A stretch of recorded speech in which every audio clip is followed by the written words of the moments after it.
Attendez, mais on rêve. C'est-à-dire que cette période qui s'est ouverte avec le meurtre de Nel, je rappelle ça, c'est le moment de poser la question de comment ça se fait qu'on ait une des polices les plus mortelles d'Europe. D'accord? Là encore, c'est pas moi qui invente les chiffres, j'ai beau le répéter sur les plateaux, j'ai l'impression que ça imprime pas. Il y a 377% plus de morts en France de par balle policière qu'au Royaume-Uni, 50% plus qu'en Allemagne. On a eu 14 morts par refus d'obtempérer. Maintenant, on a l'affaire Eddy, l'affaire Mohamed, l'affaire Aymen, l'affaire Nathanaël. À un moment Donc, donné, pas question d'écouter ce que les syndicats ont à dire. Attendez, sur tout le détail des revendications, moi, je suis pas policier. Encore une fois, il y a des revendications. Moi, j'aimerais que le syndicat Alliance défende des meilleures conditions de travail, des hausses de salaire, pourquoi pas. Je pense que c'est le rôle d'un syndicat. Pas le droit de ne pas aller en prison quand on massacre des gens. Enfin, les victimes de violences policières, elles ont des familles aussi. Hein.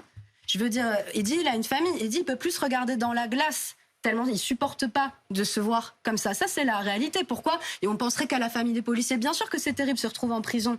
Bien sûr que c'est horrible. Mais à un moment donné, il faut comprendre que cette situation de violence policière, elle existe depuis longtemps en France. Et que c'est justement au moment où, enfin, parce qu'il y a eu la vidéo de Nel, eh ben, la justice, l'État ont une réponse plus sévère. C'est-à-dire qu'on a placé en détention provisoire, ce qui n'arrivait quasiment jamais dans ce genre d'affaires. Comme je vous l'ai dit, hein, ça fait depuis 40 ans sur 213 cas de meurtre impliquant des policiers, seuls 10 sont pris en prison. Parce que ce qu'a dit monsieur l'avocat de la défense sur le principe, c'est vrai. La réalité, c'est que c'est à peu près un quart des gens qui sont en prison qui le sont pour détention provisoire.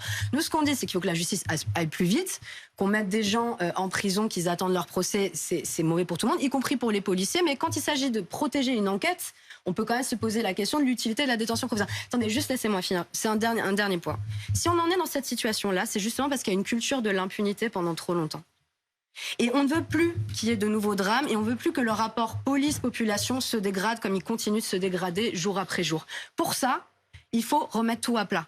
C'est-à-dire, pourquoi pas, évidemment, des meilleures conditions de travail, payer mieux, recruter plus. Nous, on a plein de propositions dans ce sens. Mais par contre, ça va dans les deux sens.